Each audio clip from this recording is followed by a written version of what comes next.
Hi everyone, welcome back to my YouTube channel. Today, in honor of Halloween being literally tomorrow, I am going to be filming a spooky book recommendations video, and this is also going to be my November TBR. So I have divided our spooky book recommendations into 5 categories. The first category is spooks, the second category is weird books, the third category is thrillers, the fourth category is vampires, and the fifth category I've called Vibes AF, and those are books that do not fit into any of the other categories, but I think they're good and I wanted to talk about them. So first, we're going to be talking about the spooks category. So I have defined spooks as things that are very Halloween-esque. So they either involve ghosts or they're very like magical kind of fairy type of stories. So the first book I have for you is The Silent Companions by Laura Purcell. This is a very short book, which is also why I love it. And this is about a widow who moves into a manor, and in the attic she finds these wooden structures of people, and she puts them up all around her house to be her silent companions. And then creepy stuff starts happening. This is probably, I would say, a 4 out of 5 on the spooky scale. This one did in fact keep me up at night, but it is very ghosty, very like, it's scary, but it's more ominous than it is like jump scare scary.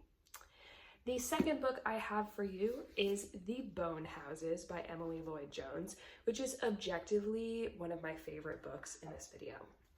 This is zombies, essentially.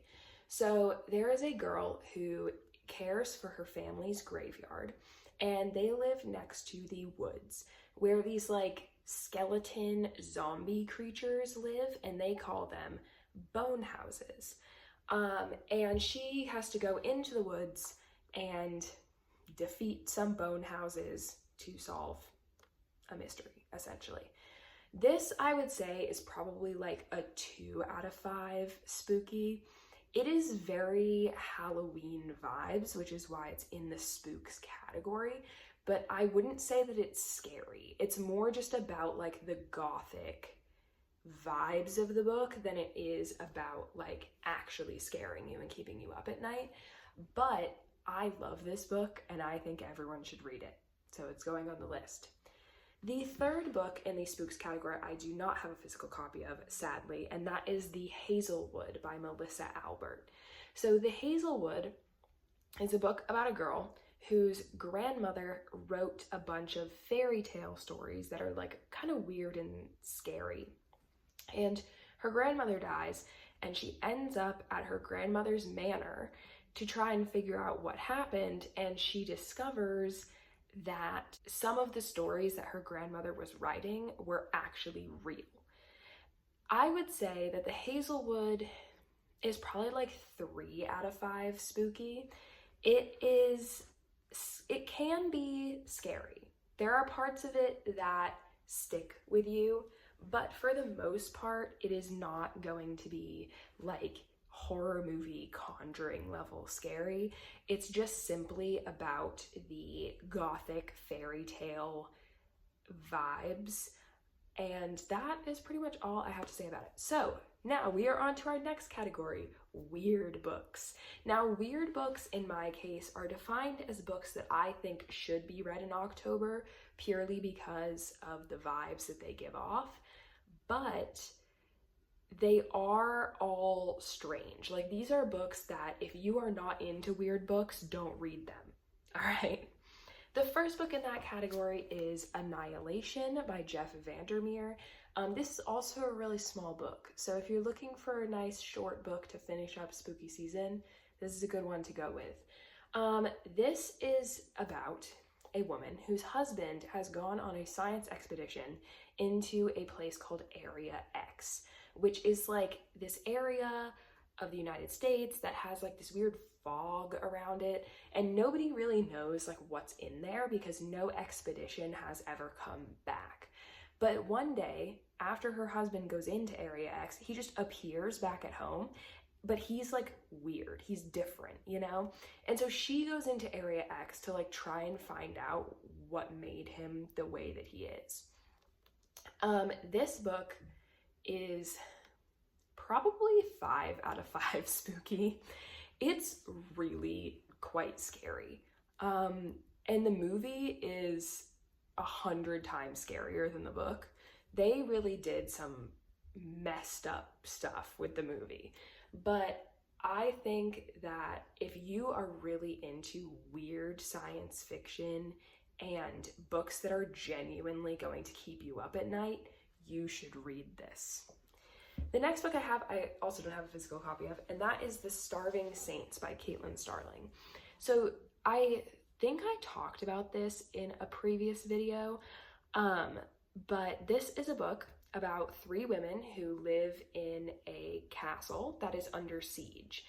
And the whole castle has been praying to their saints to deliver them from this horrible situation. And one day the saints appear, except they're off, and creepiness ensues. I would say that this book is probably 3 out of 5 spooky. It's not scary necessarily, it's just strange. And there are parts of it that are very unsettling. Like there's this whole portion of the book where one of the characters is like crawling through this cave system. And if you've ever watched those cave diving videos on TikTok, it's just like anxiety inducing, you know? And I think that that is the best way to like explain this book, is it's more of an anxiety inducing book than it is scary. The next book I have for you is Slade House by David Mitchell. I unfortunately don't have my physical copy with me. Some of my books are still at my parents' house, and so I don't have it. But this is a book that connects to one of his other books, and for the life of me, I cannot remember which book it connects to. I'll insert the title somewhere. But it is another short little book to finish out spooky season.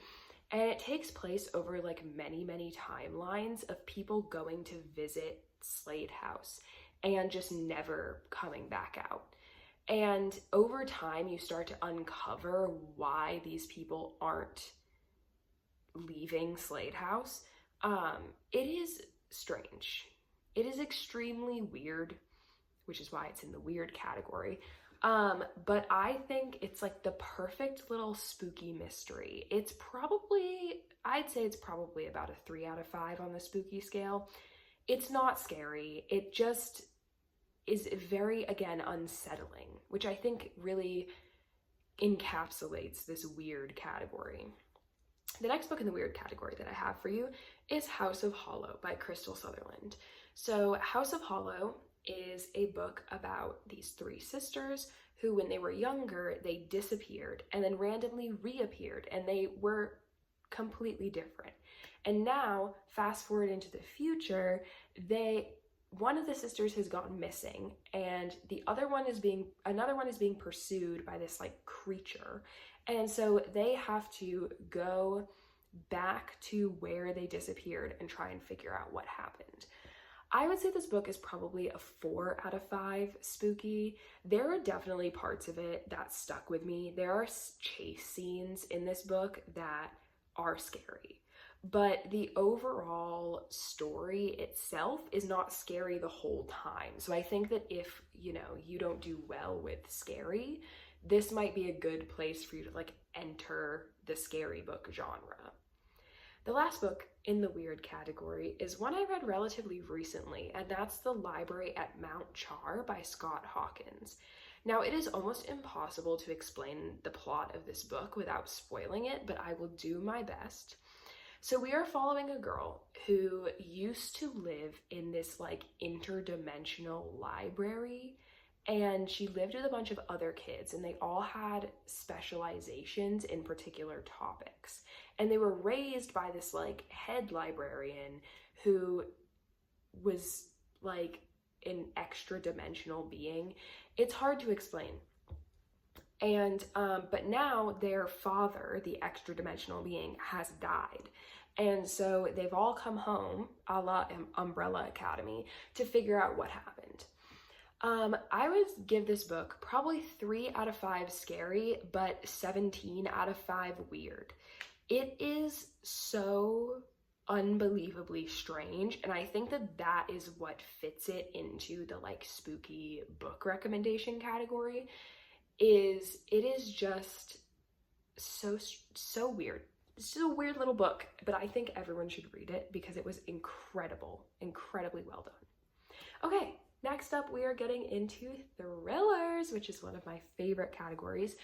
Thrillers to me are books that might have supernatural elements or may be scarier than your average book, but they aren't mysteries and they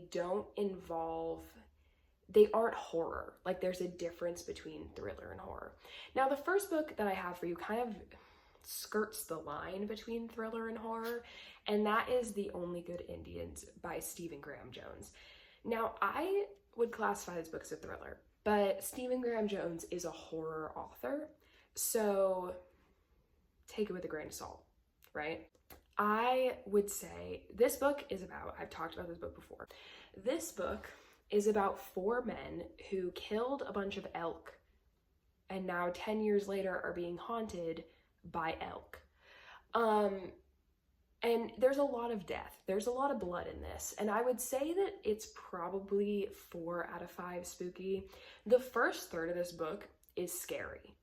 Like, it is actually legitimately scary. The last 2/3 of this book are not as scary. They're more bloody. In the same way that, like, the movie has sections of it that are just bloody and aren't as scary because it's about the gore, not about the jump scares. This book is kind of similar. Like, sometimes it's about jump scares and sometimes it's about gore. And so you have to decide for yourself, you know, is that for you? I would say 4 out of 5 spooky if I'm going to put a number to it. The next book I have in this category is The Hacienda by Isabel Cañas. So The Hacienda is a book about a woman who gets married and she moves into a house to become lady of that house. And this all takes place in Mexico. And it turns out that the house is low-key haunted. And it's really freaky. And like, all the staff kind of know about the haunting. And so this woman is just left to fight this haunting on her own. This book, I would say, is, again, probably 4 out of 5 spooky. It definitely has some moments where I was in my seat shaking in fear. But it also has a good balance of like not scary moments, so that way, you know, the scary moments are better. And the last book I have in the thriller category is Ghost Station by S.A. Barnes.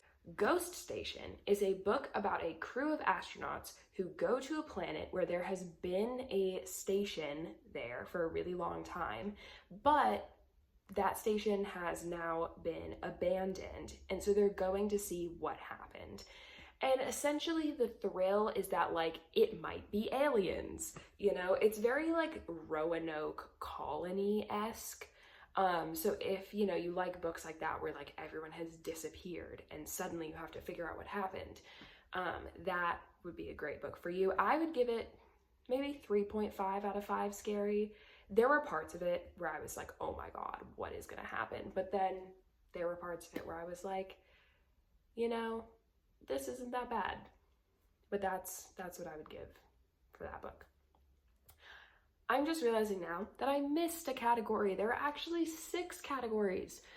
And the 4th category is mysteries. Now, mysteries, I think, are sometimes spooky and sometimes aren't. So, you know, if you're looking for some nice spooky mysteries, may I draw your attention to Miss Agatha Christie. Now, I didn't want to pull all of my Agatha Christie books down off the shelf, so they are just there. But I'll give you 2 Agatha Christie recommendations based on which ones I think are the spookiest. The first is And Then There Were None, which is a book where people disappear one by one, and you're trying to figure out what's happening to them. The other one is Crooked House, which I'll actually pull this one down because the cover is really, really pretty. The other one is Crooked House. This is a book about 3 generations of a family who live in a house, and everyone is a bit twisted, but someone poisons the head of the family, and so they have to figure out who did it. This one is so good. If you're looking for haunted house vibes, may I suggest Crooked House by Agatha Christie. All right, second to last category is probably my favorite category, which is vampires. So the vampire category to me is basically just any book that involves vampires, because nothing screams October more than vampires. The first book I have for you is The Buffalo Hunter Hunter by Stephen Graham Jones. Now, you might be like, this is the second Stephen Graham Jones book you've told us to read. That's because he's incredible, all right? I have this beautiful red sprayed edge edition. I met him and he signed my book. Like, I love this author. The Buffalo Hunter Hunter is a vampire novel that is framed, it's a nested storyline, so it's a story within a story within a story. The outermost frame of this is a woman who is going for tenure, and she needs to write a project that's going to make her qualify for tenure. And so she finds a journal is found from one of her ancestors, and she's going to write a paper about it. The journal is the next nested frame within that, and it is a journal of a pastor living in the West during westward expansion, and he is discussing his life, but he's also discussing a specific parishioner, a specific Native American parishioner that comes into his church and is giving him a confession. And then that's the confession, the story of this parishioner, is the third kind of story that's nested within the middle of these other 2 frames. This book is, I would say, 4 out of 5 spooky. There are parts where I genuinely was in shock because of how grotesque but also scary it was. And then there are parts that are like chill in this as well. I highly recommend this. I give this book 6 stars, and I think that you should read it. If you read any book from this video, it should be this one. And then the second and final vampire book that I have for you is Lucy Undying by Kiersten White. So Lucy Undying is a book about a woman named Lucy Westenra, who it's a Dracula retelling, right? So she was a bride of Dracula, and she was abandoned by him. And so there are 2 kind of storylines. There's the storyline of what she does after she's turned, and how she hunts Dracula across the world. But then there's also the storyline of this girl whose mom is in like an immortality cult. And so she's trying to escape the immortality cult, and she meets Lucy, and they are in love. And so it's a very, very good book. I would say that this is probably a 3 out of 5 spooky, maybe even 2 out of 5 spooky. It's not that scary, but there are vampires in it. And it is, I think, a great Dracula retelling that focuses on a character that we do not really ever address in other retellings. And so I would highly recommend this. Okay, the last category I have for you is Vibes AF. These are books that I simply think should be read in October or November. And if you don't read them during that time, you're wrong. The first is I Who Have Never Known Men by Jacqueline Hartman. This is a book which is extremely depressing. So if you can't do depressing books, don't read this. It also basically has no plot. So do with that information what you will. But essentially the book is about this girl who lives in a cage underground with a bunch of women. And one day, they're not ever supposed to be let out, but one day this alarm goes off and all the guards are freaking out, and they just happen to escape and go up to the surface, and they realize they're in a barren wasteland, essentially. And that's the plot. They do a lot of walking. It's extremely desolate. It's an extremely desolate novel. But I think, honestly, the November vibes are so immaculate that you can't not read it during this season. It's the perfect book to pick up if you want to be depressed, dark academia on like a rainy, thunderstormy kind of day. I would highly, highly recommend this book. And the last book I have for you in the Vibes AF category is The Ghost Bride by Yangtze Chu, I think is how you say their name. The Ghost Bride is a book about a woman who marries a man who has already died. This is a great way, or it was a great way in this culture, for women who come from low families to be supported financially. They would marry the dead son of a wealthy family. However, she is now being haunted by his ghost, which means that his spirit has not properly moved on through the afterlife. And so she has to go on this like intrepid adventure essentially to get his spirit properly to the afterlife. This book is so good, and I never hear a single person talk about it. It is incredible. And I would say it's probably like 2 out of 5 spooky. I wouldn't say that it's very scary, but just the concept, the vibes, the November atmosphere of this book is so, so good. I read this book in summer, and every day I eternally regret it. So please, please, please read this book in the fall time. Okay, now to move on to the second section of this video, which is my November TBR. Now, if you have watched my October TBR, you would know that I picked 8 books. This was a mistake. I have read 4. I am in progress with 2 more, and it is unlikely that I am going to finish them by the end of the month because the end of the month is tomorrow, but we're gonna try. So I'm not gonna be mentioning the 2 books that I'm in the middle of right now, but I will take you through my November TBR. So, provided I finish the 2 books that I'm in the middle of, I only have 6 books left on my physical TBR. So that is simply just going to be my November TBR. If you would like to see any content on the Bog Wife or on the Count of Monte Cristo, you can go back and watch my October TBR video where I talked about these books at length because they are on my October TBR. But now we will move to the books I haven't spoken about. The first of those books is Captive Prince by C.S. Pacat, I think is how you say it. This is the first book in the Captive Prince trilogy, just double checking that. And this is about a guy who is a warrior hero to his people, and then he gets captured by this guy, and they have a tumultuous relationship. I'm very excited to read this because it is extremely popular in the book space, and I want to know.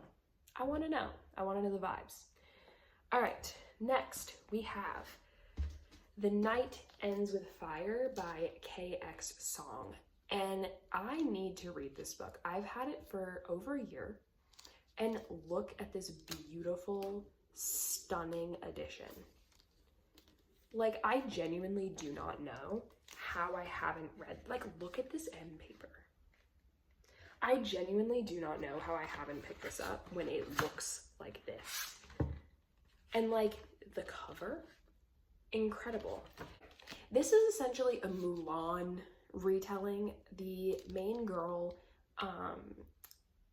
enlists in the army in her father's place because her father is not gonna go fight, and she realizes that the person she's being married off to is abusive. So she enlists in the army. I love Mulan. It is like my favorite Disney movie of all time, so I'm so excited to read this. And the sequel is already out. So I will just be able to continue the series immediately. And I'm so happy.